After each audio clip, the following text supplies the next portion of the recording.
so I'm going to do this little video to show you how to basically do some texture layering.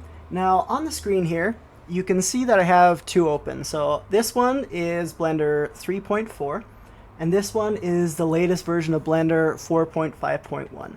So I want to do both. I mean, the process is relatively similar, but as with any software, each version there's going to be little differences. So how do you, for example, we know how to do for something like this, for example, where we put a texture on, right? We can do it for either one, right? And you can see the Principled BSDFs have also changed quite a bit, right? So we got these two textures here. But what if you wanted to be able to take each of these and decide exactly where you want to put it? Now, for those of you who are familiar, you know that what you can do in a lot of cases is you can do a mix shader, for example. And let's pull this in, right? And you can move this off to the side. And you can put this Principled BSDF. Let's say you put it in the bottom one here. And you can duplicate your Principled BSDF like this. And maybe you plug in one of these, and let's make this full screen. Process is relatively similar on each version, but I can show you both in a second, right? So you plug in this one, and these are base colors. Whoops, that's not supposed to be there. It goes into base colors, and you would plug this into the shader, right? So now, right, if I go all the way one way, right, it's 1, and if I go all the way the other way, once I plug it into the surface here, and I plug this one there. Oh, I keep accidentally replacing them. Don't do that. There we go. So now you can see I can slide this slider back and forth to go between the two shaders like this, right? So if I, let's say but you can see that this factor can also have a plugin here. So if I go out right here and I just do an image texture, right? And I just do a color, and right now it's blank. Now what we're going to do is we're going to create a mask that Blender is going to use to decide where each shader is going to go, right? So is it going to be this color here, this grass, or is it going to be this one, right? And what you can do, so if we plug that in, so we will create a new image texture, right? New image texture, and I'm just call this grass mask, right? And really the size of the A's of it doesn't really matter. I would recommend staying at 1024 because this is just a mask. There's not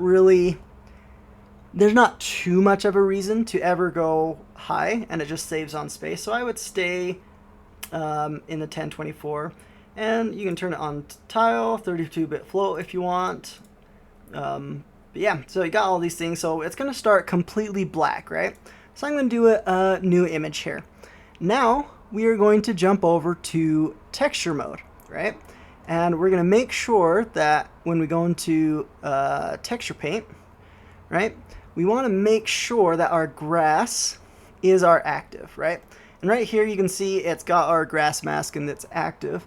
Now if I paint over, right, you can see that not much is happening, right? And that is because I haven't selected this one here. Here we go. There we go. So and whenever you're working on masks, depending on how you want to do it, you can plug this into the surface. That way, as you're painting, you can kind of see what your mask looks like. Now, for me, because I'm just doing a demonstration, I'm going to keep it here so you can kind of see what it looks like. Now, if I come here, right, because that's in the factor, if I paint, you can see that wherever I paint is that other texture, right? So if I plug this into the surface, right, it's all that color. If I plug this into the surface, it's all that color. And if I plug the mix in there, only where, and you can see the texture here in the bottom left, only where there's white will it be that other texture, right? And that is how you do, basically, if you want to do a custom mix, and you can just draw, you can just paint, and if you wanted to, for example, do a kind of a fade from one to the other, because this is like super harsh, because you see our strength is all the way up to 1, and the shortcut for it is Shift F, and you can just turn your strength down, and then when you paint, you can see that it kind of fades into that that texture there, right? So you can come over here, you can do that, and you can actually do this for literally any texture you want. You can do this over and over and over, right? And another thing you can do is, hypothetically, right? Let's one thing to keep in mind with the image here is, by default, it's not saved on your hard drive. So if you close out of Blender, even if you've saved Blender, then this mask that you created will be deleted. So you need to make sure that you come into the image here and you do Save As, and you save it to your computer. Now, one thing to keep in mind when you're mixing shaders this way, right? So if I pull this one, for example, right? If I pull this one, and I do, let's say I do the exact same thing, right? If I do Shift D, and I plug that into there, and I pull this one over here, and I plug that in, right? Now you can see that it completely deletes everything underneath it, right? And if I do for it once again, you can go here, and you can see we've got our mask again. Now if you want it to, once again, do that, you can simply create a new mask for this new texture. And you can do that, and you can layer a bunch of textures onto each other. And it's like I'm plugging it directly in, but I would always recommend, whenever you're trying to work with stuff like this, that you plug in a principal, because you never know when you might need to adjust some of these settings, right? Because, especially because, like, if you look at the grass, it's super shiny, and so you might want to turn that roughness down so it looks a little bit better. Same with this one, you might want to turn it down, because grass, as a general rule, is not quite entirely rough, but it's definitely not shiny. You shouldn't see that shine coming off it that bad. So, but yeah, so that is how you do it in the latest version. Now, in this one, in the older versions, it's right here, very, very similar workflow, basically the same. So I'm going to do Shift A, Mix Shader, right, and we're gonna plug this in here. We're gonna grab this other mossy grass here. We're going to plug this into the other side, right? And once again, as we move it back and forth, you can see it fades from one to the other like that. And same process, you just got to pull out the factor, do an image texture, new, and once again, I'm just going to select these because why not, right? I'm going to do OK, and we have a blank texture. Right now it's untitled. Once again, I would always name it, right? You want to name it and just say grass mask or something. Just so, especially as you get bigger project files, it can get kind of confusing here. And once again, you can switch over to texture paint. And you can see right now we're on white. Yeah, there we go.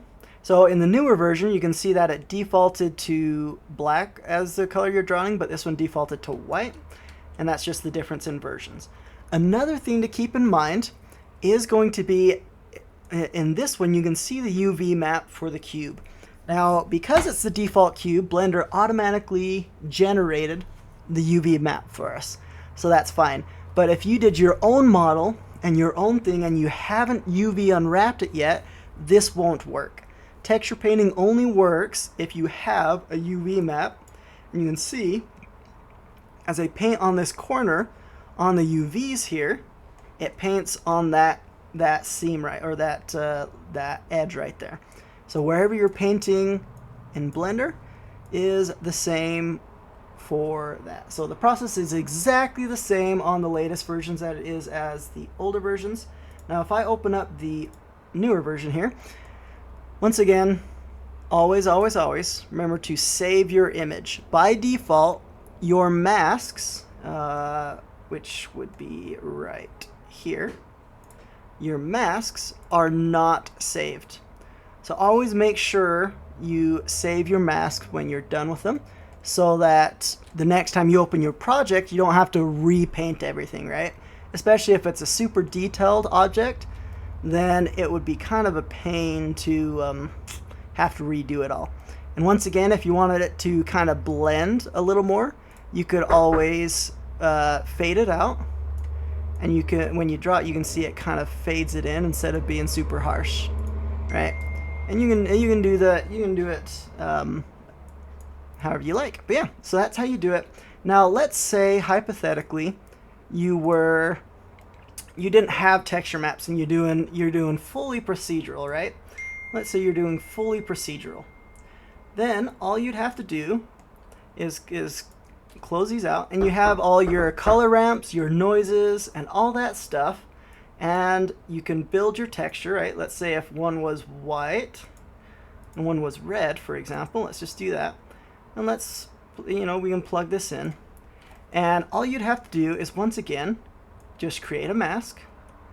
And you can do it on your own, right? You got all your colors, or your color ramps, your noises, and all that stuff. Yeah, that is how you would texture paint and create a custom texture. Let's say you had a wall that you wanted mold on it, or, well, literally anything, right? I got a bunch of different textures here. I think I got some concrete. Maybe you want it to blend in, a bunch of stuff like that. But yeah, that is the process.